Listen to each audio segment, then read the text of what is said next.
A mulher que eu sou hoje é filha da menina que eu fui. Então, eu fiz uma conexão direta que eu tinha que botar fogo na prefeitura. E tinha algum tempo. Minha primeira ação política foi um fracasso. Eu sempre digo que eu escrevo para não morrer, mas eu escrevo também para não matar. E ele era um indígena do Xingu, cuja mãe tinha sido assassinada por garimpeiros. Eu amava ele. E ele me amava também, e ele me cuidava como eu acho que ninguém me cuidou. E conversando com as pessoas abrem a porta, né, num ato de confiança, e aí sim, algo se transformou profundamente em mim, porque eram linguagens tão diferentes, tão ricas. A gente precisa botar no centro os valores e a linguagem daqueles que se mantiveram como natureza.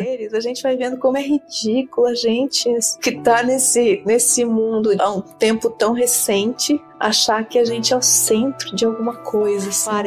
A resposta para isso foi: eu parei de chorar. E eu não entendia por que eu tinha parado de chorar de repente. Eu passei mais de mim. Eu tinha feito uma barragem dentro de mim.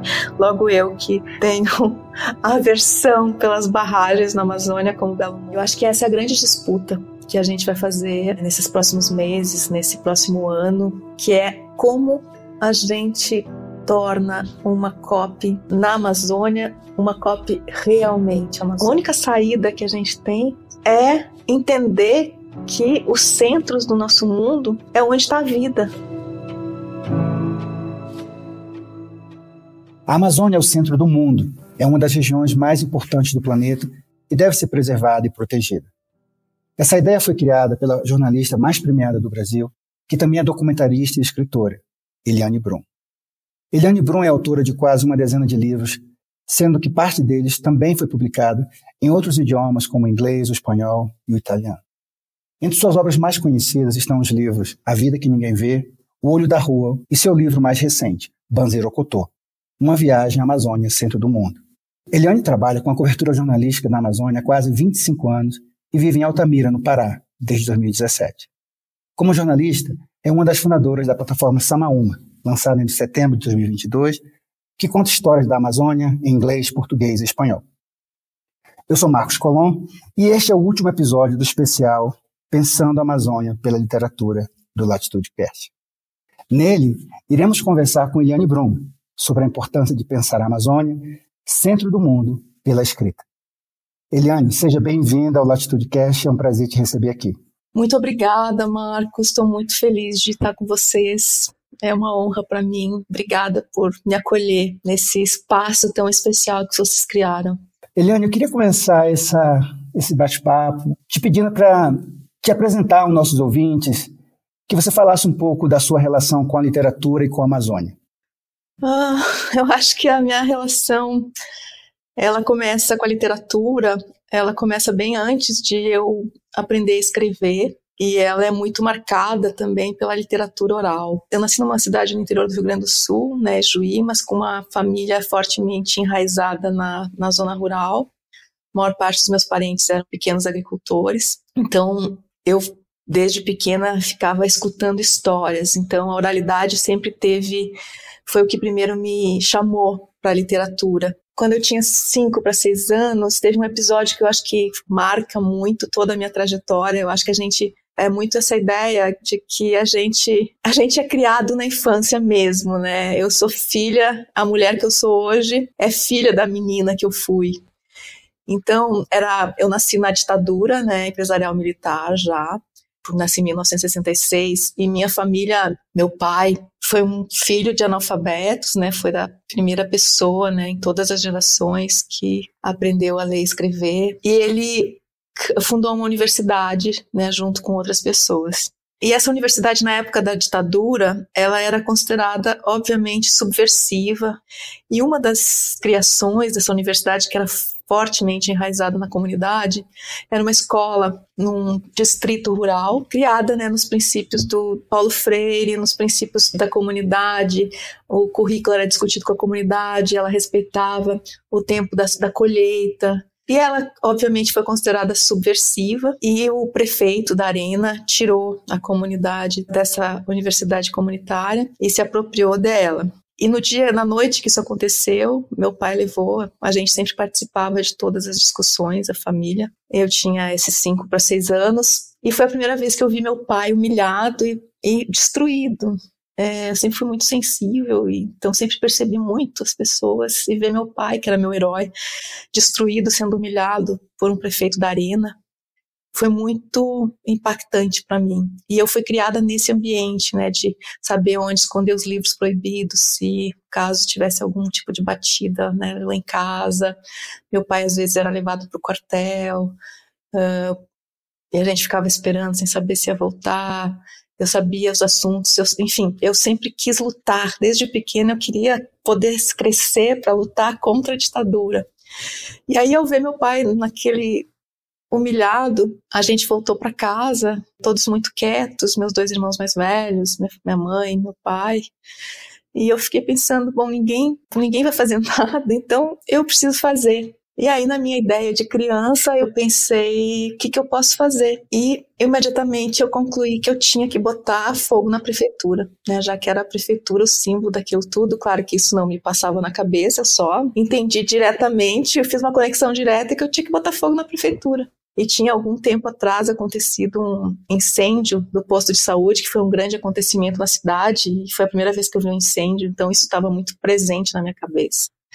Eu sabia que era algo arriscado e que minha família não ia concordar, mas eu estava sendo criada num ambiente em que a gente tem que fazer o que é preciso, mesmo que seja difícil.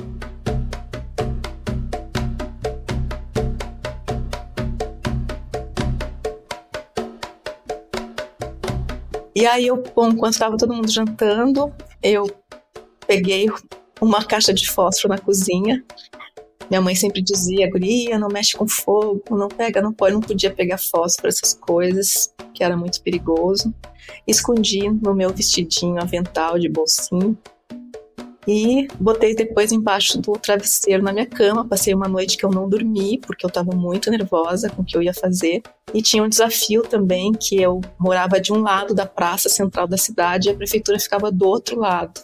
E eu só era autorizada a chegar a parte perto de casa, da praça, porque no outro lado, todas as crianças da cidade sabiam que morava o bicho-papão, que comia criancinhas. Quando estava começando a amanhecer, eu saí da minha casa e fui com o coração na boca, passei pelo bicho-papão, não nos encontramos, e cheguei finalmente na prefeitura, assim, muito, muito, muito assustada.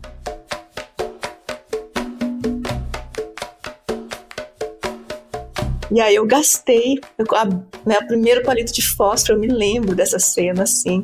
E aí eu jogo na prefeitura, encosto na parede e não acontece nada.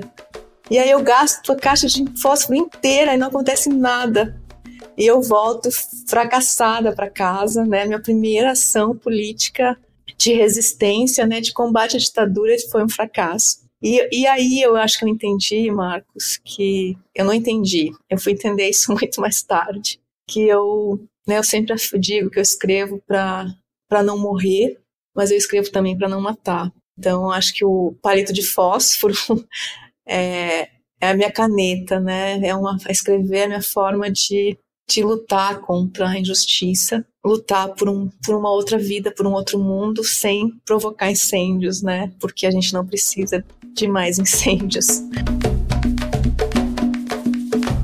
Que história, Eliane, tem tantas nuances bonitas nessa tua passagem, no teu relato. E eu lembrei também aqui de uma entrevista que você deu na Rede TVT, e você disse que tua primeira visão da Amazônia não foi da parte verde da natureza, mas sim de um mundo apresentado pela linguagem e pelas palavras.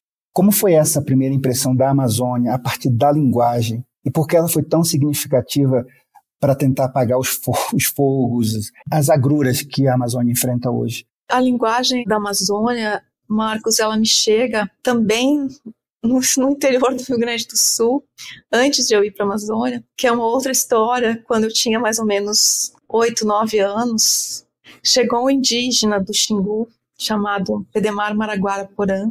ele peregrinava pelo Brasil fazendo palestras sobre ser indígena. E os meus irmãos, que são bem mais velhos do que eu, né, porque eu tenho uma irmã que morreu entre eu e eles, então tem esse gap. Eles foram escutar essa palestra e ficaram fascinados e descobriram que o Pé de Marta estava num hotel, né, estava num muquifo, assim, muito mal acomodado, muito mal cuidado. E aí eles imediatamente levaram ele lá para casa. E ele era um indígena do Xingu, cuja mãe tinha sido assassinada por garimpeiros. Ele já era um homem de mais ou menos 60 anos, ele não sabia a idade dele. E ele ficou morando lá em casa por um tempo. E ele cuidava de mim, e ele me contava as histórias da Amazônia, na sua linguagem amazônica, né? Me contava histórias, me cantava, me ensinou a cantar, mas tinha algo muito perturbador, que era, ele fazia Ave Marias, né, oração Ave Maria, na língua dele, com uma letra linda, em palavras coloridas. Isso era o que tornava ele palatável, né, essa curiosidade de um indígena na cidade, palatável para a sociedade, para as mulheres de Juí que passavam lá em casa pedindo Ave Marias para ele. E eu já sentia e via nele que aquilo era uma violência. Aquela Ave Maria na língua dele, para ser palatável para aquela sociedade branca imensamente racista que chamava os indígenas, né, como os Caingangue, que ficam muito perto, e os Guarani, de bugre, e que não aceitavam eles na cidade, exceto nas calçadas.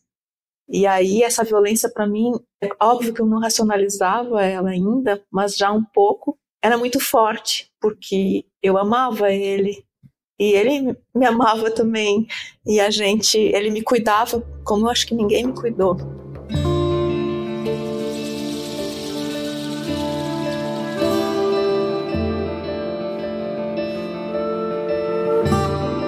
Depois ele foi embora, depois eu fui ouvir outras, né, fui ver ele em algumas coisas de jornal e tal, mas eu nunca mais encontrei com ele. E foi assim que a Amazônia chegou para mim.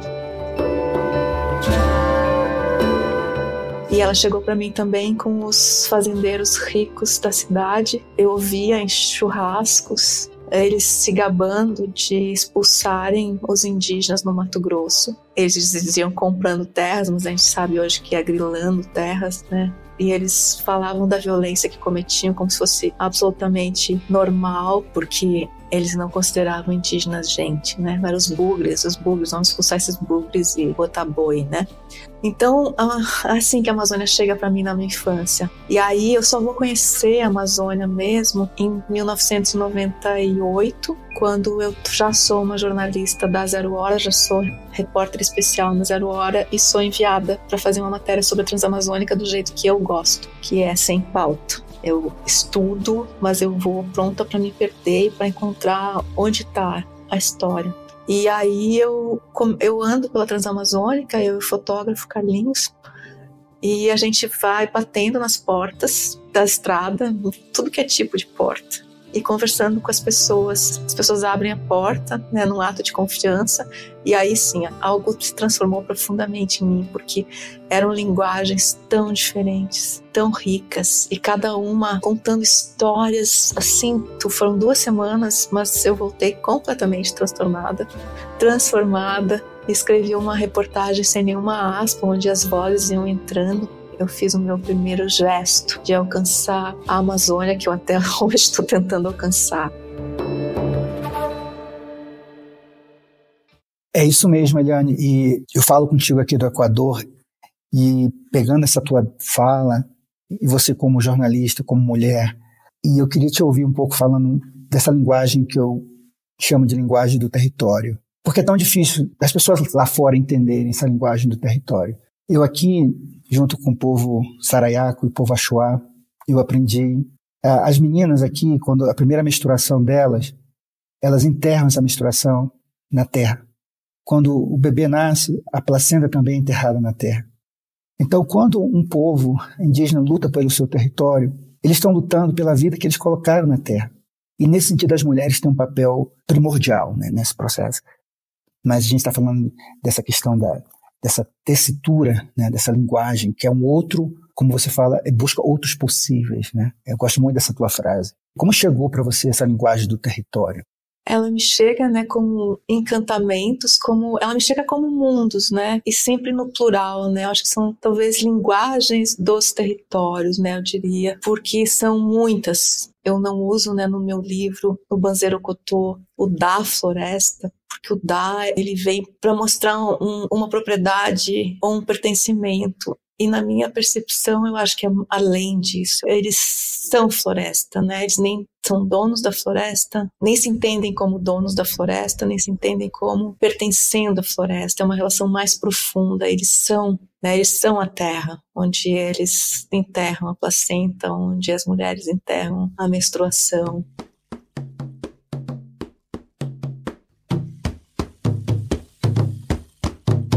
E eu acho que toda a minha escrita, desde antes de eu escrever, ela é uma escrita política, né? Eu não consigo entender nenhuma escrita que não seja política. E aí a gente está num momento, né, nesse momento de emergência climática, né, que vocês trabalham tão bem com isso, né, Marcos? É muito óbvio isso, mas não parece óbvio para a maioria das pessoas. O que nos trouxe, né, ao abismo da crise climática, ao aquecimento global, a parte dessa espécie transformar o clima e a forma do planeta, que é algo do nível do absurdo, né, do bizarro, é uma linguagem. É uma linguagem eurocêntrica, branca, patriarcal, binária. Essa linguagem que produz a crise climática. Obviamente, não vai ser essa linguagem que vai nos tirar do abismo, que vai barrar o aquecimento global. Isso é óbvio. Não é aquele que forjou a catástrofe que vai tirar da catástrofe, né? Então, todas essas tentativas de transformar a floresta em ativo econômico, que vem dessa mesma linguagem, né? É óbvio que isso não vai nos tirar do abismo.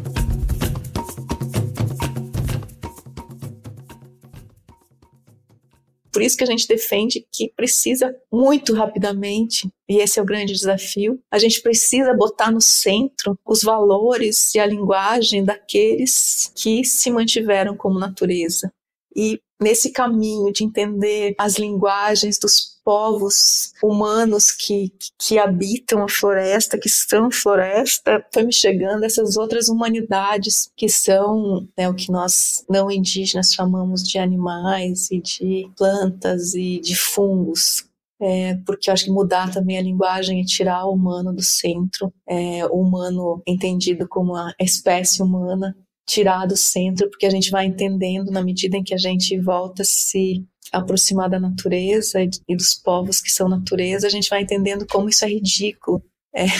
Quando tu vai, por exemplo, entendendo que os fungos estão nesse planeta há 1 bilhão de anos e também criaram a floresta amazônica e tem uma comunicação tensa o tempo inteiro, né, pelos seus micélios, suas hifas, com os outros seres, a gente vai vendo como é ridículo a gente que está nesse mundo há um tempo tão recente achar que a gente é o centro de alguma coisa, assim. É mesmo assim da ordem do ridículo. Eu fiquei pensando aqui várias coisas, né, na tua fala tão linda, mas você, por exemplo, traz esse conceito, né, da Amazônia como centro do mundo, né, já há muito tempo, e, claro, a expressão talvez mais relevante ao teu livro, né, o Banzeiro Cotô, Uma Viagem à Amazônia, Centro do Mundo. E no livro, que eu li 2 vezes, e cada vez que leio, eu me encanto e me renovo, e tudo que você propõe e nos desconstrói e nos constrói novamente. Mas como foi poder colocar essa ideia no papel de dentro da Amazônia? E se você pudesse também falar um pouco, porque o que o teu livro me propõe, me deixa em mim, é essa questão, como fazer uma literatura a partir de um outro olhar, onde os não-humanos, né, possam estar no centro. O Banzeiro, ele conta da minha travessia, né, do meu processo de amazonização. Mas nesse livro eu sou a ponte, né? Que eu acho que esse é o papel de quem escreve e do jornalismo, de ser um corpo ponte para ampliar as vozes dos outros, que são as vozes mais importantes, né? As vozes da floresta. Para mim, escrever não é um ato fora de mim. Acho que para ninguém que escreve, mas Eu tenho uma relação com a escrita muito, muito, muito visceral, assim, muito corporal, assim, muito... Eu não divido, né? Não sou cartesiana. Quando eu falo que eu escrevo para não morrer, isso não é uma retórica. Da mesma forma que não é retórica dizer que a Amazônia é o centro do mundo, né? Que é um conceito que eu amplio, mas que ele vem de muitos pensamentos. Eu acho que a gente não cria nada sozinho, né? A única saída que a gente tem para que as gerações que já nasceram, né, tanto as humanas como as mais que humanas, tenham alguma qualidade de vida nesse planeta, é entender que os centros do nosso mundo é onde está a vida, né? São os enclaves de natureza, como a Amazônia, o Cerrado, as outras florestas tropicais, a Caatinga, o Pantanal, o Pampa, também muitos oceanos, né? Então, o centro do nosso mundo é onde está a vida e não onde estão os mercados. Isso não é retórica, né? Isso é real.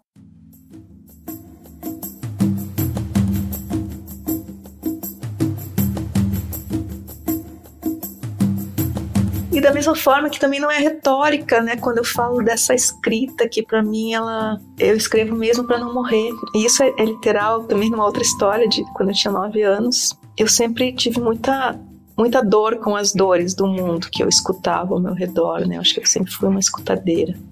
Eu acordei numa manhã de domingo, toda a família estava dormindo e eu morava na cidade e eu detestava morar na cidade. E tava uma chuva fininha, eu olhei pela janela, aquela chuva fina caindo no cimento, no concreto, me deu uma melancolia muito profunda. E eu pensei que eu queria saltar aquela janela. E aí, em vez de saltar a janela, eu peguei uma caneta, um papel e escrevi a minha primeira poesia. Foi a minha primeira escrita e ela me salvou. Então, enquanto eu puder escrever, eu consigo viver.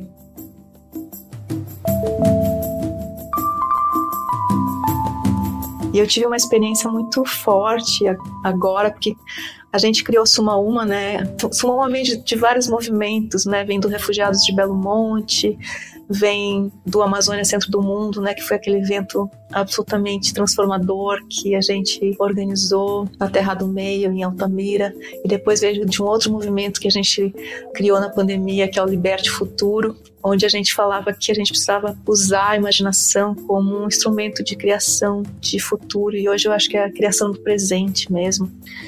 Criar Suma Uma me tirou um pouco da escrita, mesmo que pareça contraditório, mas criar algo que não existe é algo que totalmente toma conta do corpo, né, da vida da gente. E eu precisei cuidar de outras coisas, cuidar dessa criação, cuidar dos textos de outras pessoas, cuidar de conseguir financiamento.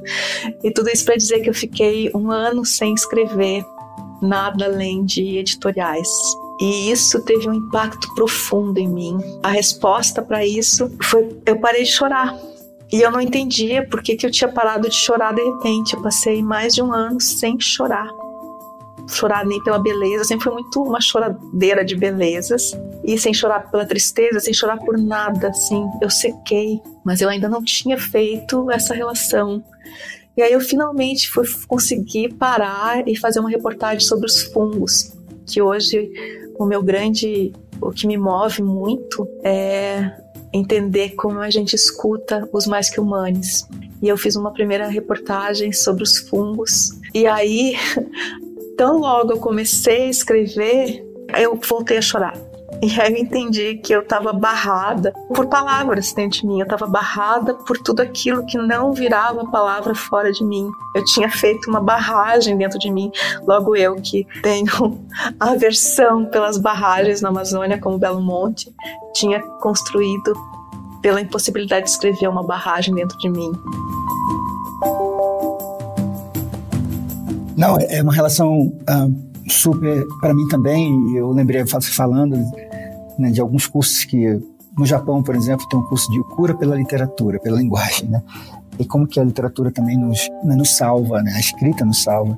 E o banzeiro, na verdade, para mim, que a literatura dá na Amazônia, como eu estudo e mergulho, eu sempre vi a literatura que é produzida na Amazônia por homens. E o que você propõe no Banzeiro e outras mulheres que têm se destacado, reescrevendo, né, uma outra linguagem, É uma batalha, como você mesmo diz, de amazonizar e amazonizar-se, né, como verbo, mas é uma batalha pelo reflorestamento da linguagem, de amazonização do mundo, como você mesmo fala no Banzero. É um movimento para derrubar a hegemonia do pensamento ocidental, patriarcal, branco, masculino e binário. E fica muito claro no Banzero a tua contribuição maiúscula nessa batalha pela Amazônia e pelo reflorestamento da Amazônia, que passa pela linguagem.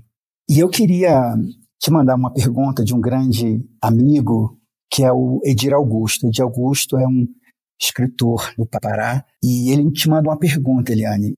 Eliane, que prazer e que alegria falar com você, que é uma profissional que eu admiro muito, seja no jornalismo, seja em seus livros. Eu moro aqui na Amazônia, eu moro em Belém do Pará, estou aqui o tempo todo, mas sei que você esteve e até lançou um livro maravilhoso, por sinal, sobre o centro do mundo, a Amazônia. E você sabe, nós estamos em uma época pré-COP, essa situação que acontece no momento em Dubai e vai ser aqui em Belém. O que você pode dizer sobre isso? O que vai significar isso para a Amazônia? A Amazônia tem salvação? Eu agradeço muito a pergunta do Edir, é muito importante. O Edir pergunta sobre a COP 30, né, em 2025, na cidade de Belém, a primeira COP Amazônia. Eu acho que essa é a grande disputa que a gente vai fazer nesses próximos meses, nesse próximo ano, que é como a gente torna uma COP na Amazônia uma COP realmente amazônica. Porque o pior que pode nos acontecer é Belém e Amazônia serem usadas só como um cenário. Esse território é esvaziado, né, de suas vozes, é esvaziado de seus significados, é esvaziado de suas gentes, de suas humanidades, e passa a virar uma maquete, né, virar um cenário. E todo o esforço dos predadores da Amazônia, dos predadores da natureza, né, dos comedores de mercadoria, como diz o Davi Copenaua, vai ser nesse sentido. E a gente, quem está na linha de frente dessa guerra movida contra a natureza, né? Quem é aliado dos povos natureza, a gente precisa fazer essa disputa de não permitir que isso aconteça e de realmente fazer essa COP ser uma COP de fato amazônica. Isso só é possível com a presença, mas uma presença que tenha poder. Né, uma presença que não esteja apenas nas ruas fazendo pressão, o que é muito importante, mas que esteja presente nas negociações, que é o que não acontece hoje na COP. É uma COP em Belém, que sim, é uma cidade amazônica, mas a gente Roma já contou essa história, por exemplo, né, de que parte das obras estão sendo financiadas pela Vale, que é a responsável, além de muitas destruições na Amazônia, por talvez os dois maiores desastres ambientais da nossa história, socioambientais, que é Brumadinho, Mariana. E a gente sabe que Belém é a capital do Pará, que é um dos estados de maior violência, maior desmatamento, um dos epicentros, né, da destruição da floresta, e que, né, o governador Helder Barbalho, apesar de ter um discurso lá fora, né, que é um discurso ambientalista, tem uma ação dentro do estado que é muito alinhada, né, à grilagem, à mineração, ao agronegócio predatório. Então, essa disputa já está sendo feita, né, pelos movimentos e pelas organizações indígenas, quilombolas, ribeirinhas, mas ela precisa de muito mais aliados para que seja uma COP realmente amazônica.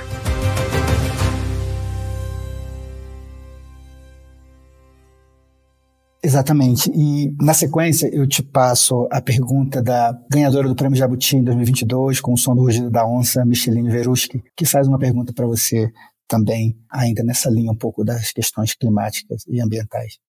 Oi, Eliane, tudo bem? Aqui é a Micheline e tenho uma pergunta para você.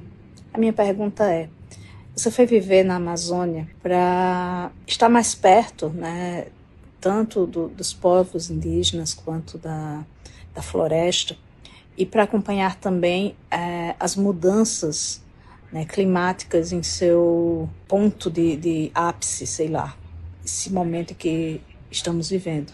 Minha pergunta para você é: há algum retorno, algum lugar para onde possamos voltar, apesar de todas essas tragédias e acirramentos, né, na questão climática e ambiental? Um beijo para você, força na luta.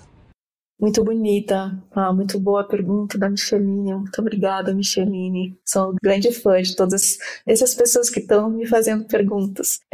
Sim, eu acho que acho que tem um retorno, mas que nunca é um retorno, né? Eu acho que os retornos são sempre impossíveis. A minha ideia de tempo, né, ela não é cronológica, nem é linear, ela é muito mais circular, como é a dos povos com quem eu tenho mais contato. E só que é um circular que não se fecha, né? É um circular que é meio em espiral, é meio ocotô.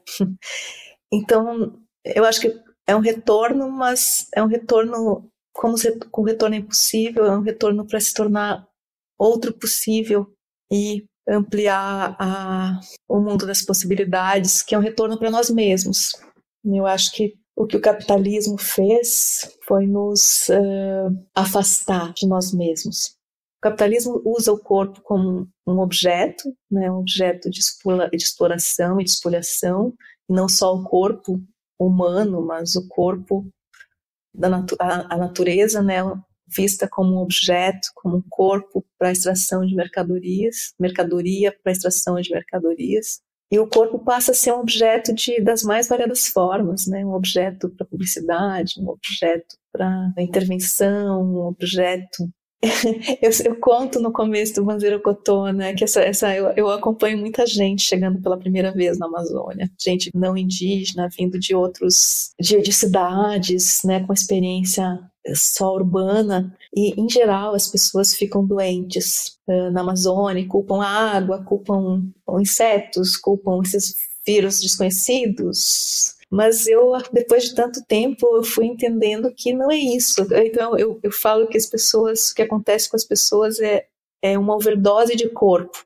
Elas vêm de um mundo que as separa da natureza, né, um mundo de cimento, né, de rios enterrados, como é o caso de São Paulo, entre, né, grandes blocos de concreto, onde elas ficam sentadas muitas vezes na frente do computador durante horas, porque o corpo não importa, né, o corpo é só esse objeto que tu usa, né, então tu coloca ele sentado na frente do computador, numa suposta asepsia, né? E de repente elas vêm para um lugar onde o corpo é chamado, né? Não tem como não ser corpo. Desde o sol, dos sentidos, dos barulhos, da terra, né? Da água, tudo é corpo e tudo se mistura e vai ter, né, até os carapanãs, né, os mosquitos que te picando, sempre vai ter alguma coisa roçando, né, se misturando contigo, fazendo contato, conversando, alguma coisa viva, né. Aí as pessoas têm uma overdose de corpo, né, de repente aquele corpo passa a existir, elas são obrigadas a lembrar que elas são corpo,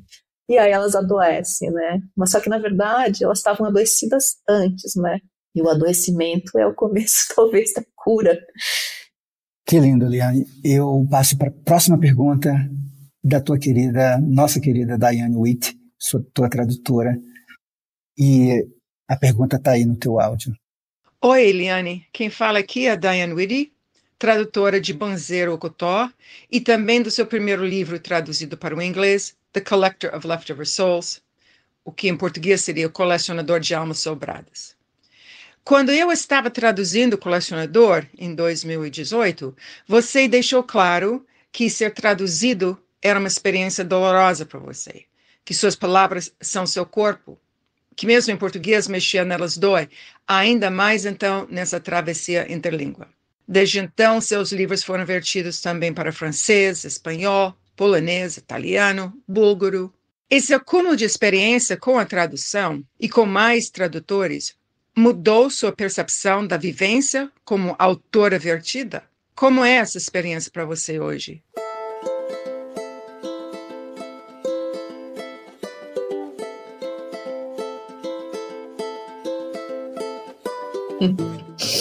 Primeiro dizer que a Daiane é um amor muito profundo, assim, eu tenho uma gratidão enorme pelos tradutores pelas tradutoras que vertem, né, as nossas palavras e tornam possível alcançar outros mundos. E verter palavras é algo que só é possível se tornando outro corpo, né? Então, essas pessoas como a Daiane me habitam durante meses e meses para poder escrever, porque são escritoras também, né? Eu acho muito justo que no Brasil a gente conseguiu, que não acontece em outros países, que os nomes dos tradutores estejam na capa também, porque eles são escritores também, né? Eles também, quando a Daiane traduz o Banzero Kotô, ela está escrevendo o Banzero Kotô, porque não tem outro jeito de fazer uma tradução. E eu acho um ato de imensa coragem, um ato arriscado, né? Tu se deixar habitar por outra linguagem durante tanto tempo. E eu gosto muito eu converso muito com os meus tradutores sobre essas histórias de como foi. Até estava com o meu tradutor italiano há pouco tempo, que eu fui lançar o Banzero em italiano. E a mulher dele estava me contando que chega um momento que ela fica com ciúmes de mim. E ele falou que ele não pega livros muito longos, porque senão pode acabar o casamento, né? E a Daiane, particularmente, é o meu grande amor, assim. A Daiane, assim, é muito louco, porque a gente nunca se encontrou. Os nossos corpos nunca se encontraram. É uma relação muito perto à distância. E é uma relação de amor. Eu posso te dizer que ela é um amor. Eu a encontrei, a gente fez uma gravação com ela para essa série, né, sobre tradução e a gente realmente... Tinha uma generosidade incrível. E ela fica assim, ela é meticulosa, às vezes eu descubro coisas que eu escrevi por ela, assim. Ela vê sentidos que eu não tinha percebido, assim. A Daiane é maravilhosa, mas enfim, estou muito feliz que ela tá aqui. E claro que ela fez uma pergunta muito, muito difícil, porque é a Daiane, né? Ela sempre, na tradução, ela me enche de perguntas difíceis. Ela pergunta, né, se você fosse... A Fiona, quando a editora, né, da Grey Wolf publicou o teu livro em inglês, O Colecionador, né, e perguntou para você, né, você quer escrever sobre o quê? E aí você disse sobre a Amazônia. Se hoje, né, caísse essa mesma pergunta, sobre o que você escreveria?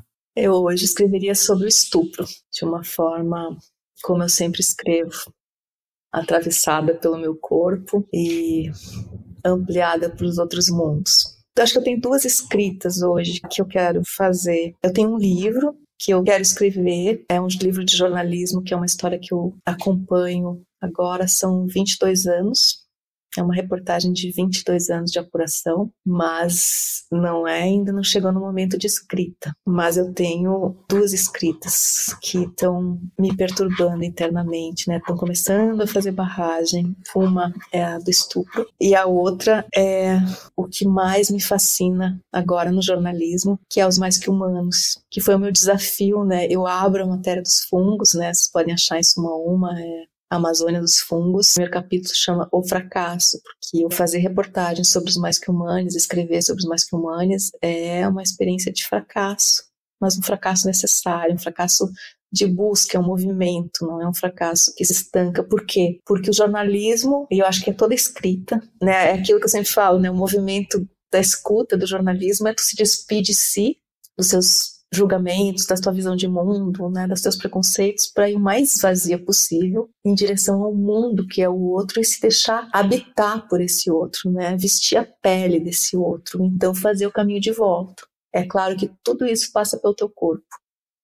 E como é que tu habita um corpo que é tão diferente do teu, como os fungos? Quer dizer, tem as tartarugas, né, que estão no banzeiro, mas assim, os fungos foi mais radical, porque aí é uma angústia maravilhosa, mas ainda angustiante, que é essa, né, Marcos, de entender o quanto a nossa experiência de corpo, o nosso corpo limita a nossa experiência. E esse é um problema dos humanos, né, de achar que a experiência dos humanos é a experiência universal. Isso, convivendo na floresta, eu vejo corpos tão mais interessantes que os humanos, o que possibilita, eu suspeito, experiências bem mais interessantes, profundas e fascinantes mesmo.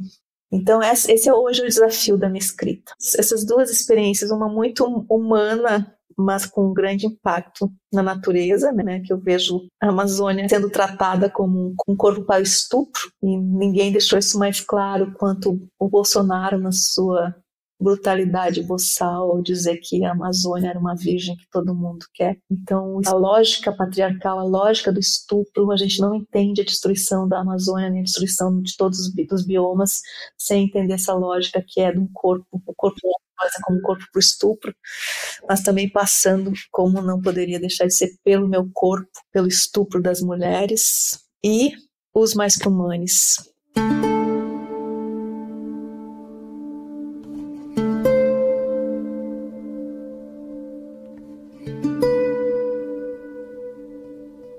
Claro, a imagem que me ocorre, Eliane, do estupro, eu sempre, quando penso na Amazônia, eu penso na Amazônia como uma vagina quente, úmida e que parece que deve ser penetrada. Então, essa imagem que você falou há pouco do Bolsonaro, que era uma virgem, me associa com essa imagem das pessoas verem os de fora a Amazônia e alguns de dentro também, né, como essa vagina quente, úmida, que precisa ser penetrada, precisa ser estuprada. A gente fica no aguardo dessa nova empreitada de narrativas.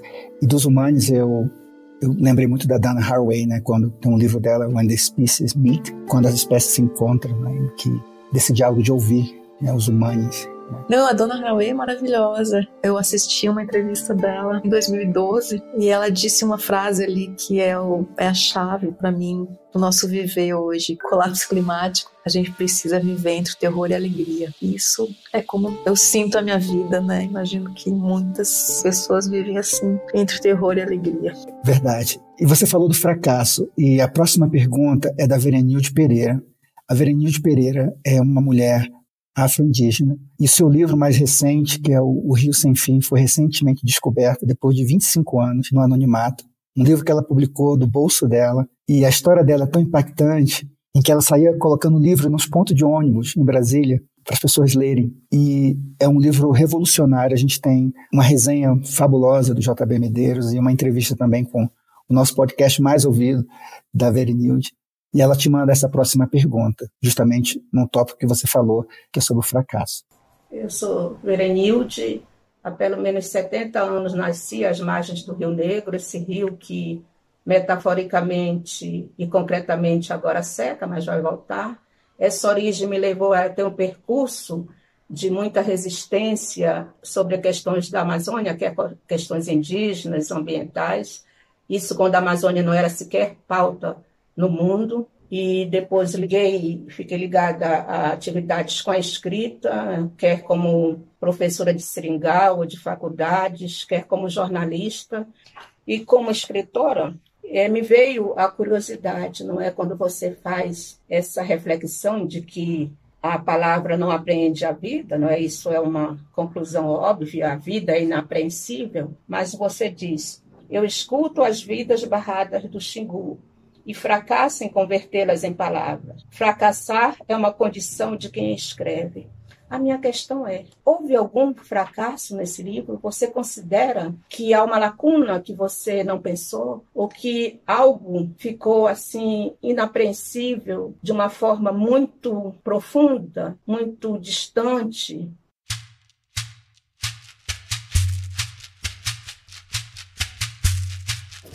Muito honrada de receber a pergunta da Verenilde Pereira.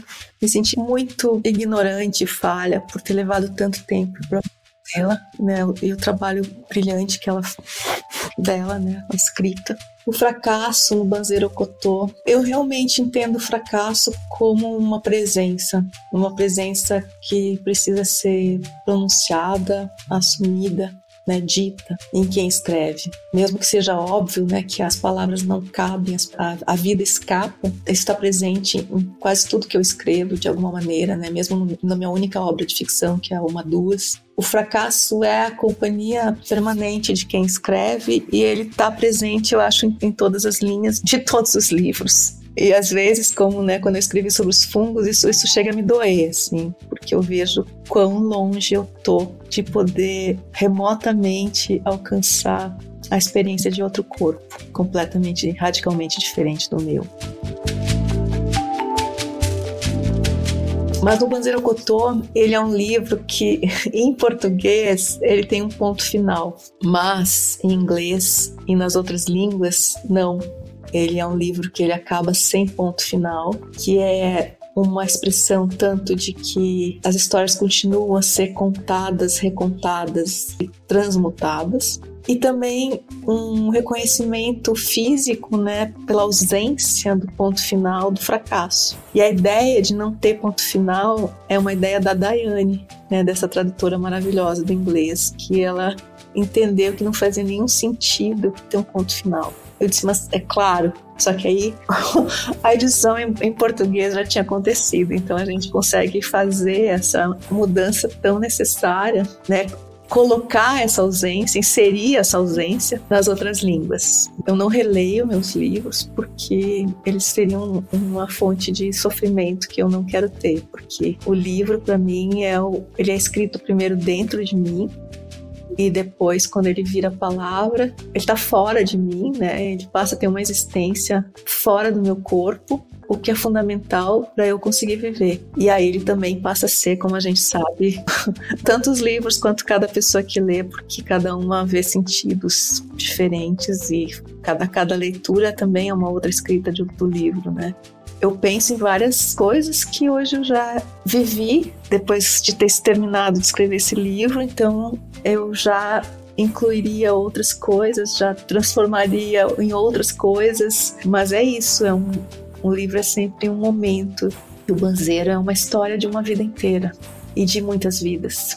Uma das coisas, por exemplo, que é exatamente na linguagem que a gente estava falando, em algum momento eu acho que eu escrevo agricultura, né, roça de subsistência, que é como a gente chama essa roça que não é para comercializar, né, não é para fazer dinheiro, mas para viver, né? As famílias fazem para comer. E eu, depois de ter terminado de escrever o livro, eu fui entender, né? Os ribeirinhos com quem eu convivo me mostraram que não é uma roça de subsistência, que é uma roça de existência. Então essa é uma coisa, algo da linguagem que eu gostaria de mudar. E é isso, né?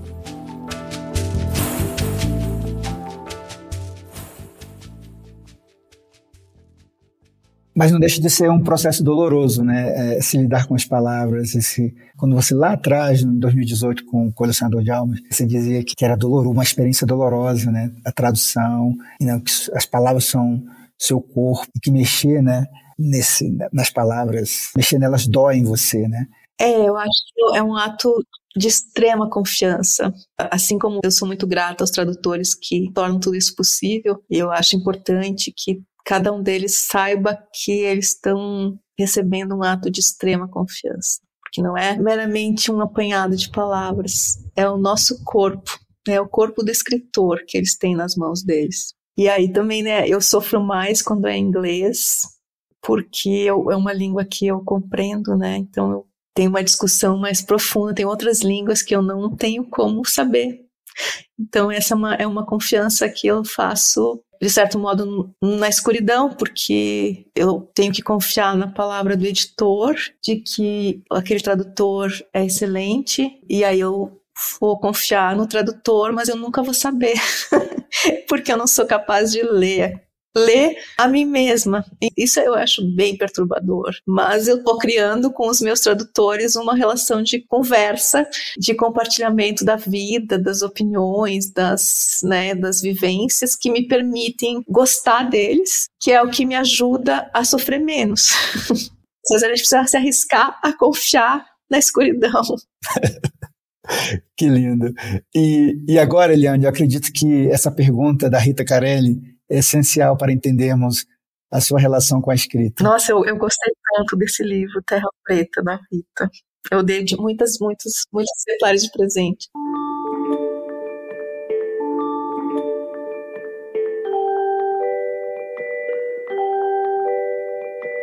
Será que a literatura é rio, onde a sua voz conflui com outras vozes?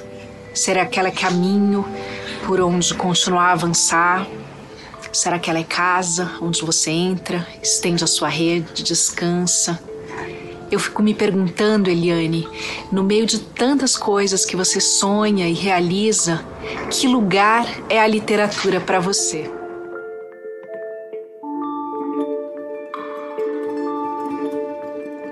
Que pergunta linda, Ana Rita. Para mim, a literatura é corpo, mas da forma como eu entendo corpo, da forma como a floresta me ensinou a entender corpo. É um corpo em relação. Não existe esse corpo indivíduo, esse corpo fechado.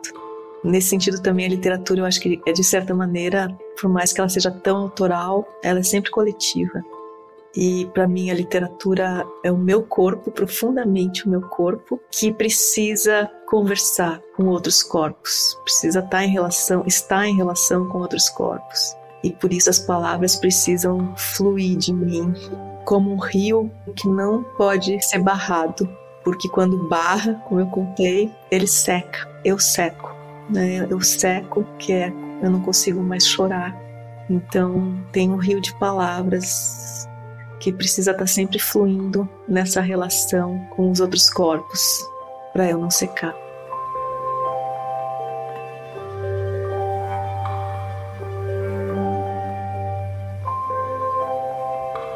Poxa, Eliane, muito obrigado pelas tuas palavras que nos penetram, nos fazem repensar, nos envolver, né? Eu diria que mais que pontos de vista, tuas palavras nos trazem pontos de vida.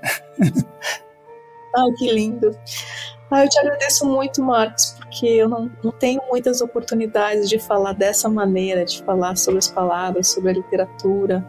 Cada vez mais, né, as entrevistas comigo são sobre os incêndios, né, a crise climática. E a gente falou de tudo isso, mas falou a partir de outro lugar que eu acho que é muito importante, que me permite resgatar a mim mesma, né? Entrevistas como essa, com esse cuidado, com esse carinho, com essa generosidade, permitem me resgatar, assim. Então sou muito grata por isso, muito grata por vocês terem buscado essas pessoas tão importantes, assim, que me honram com essas perguntas e que me ajudam a me entender. Sim, muito obrigada mesmo.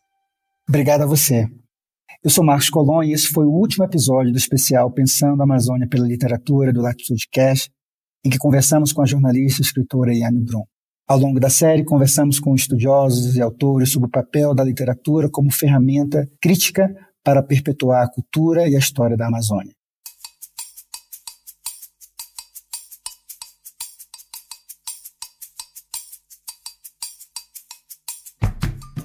Olá, tudo bem?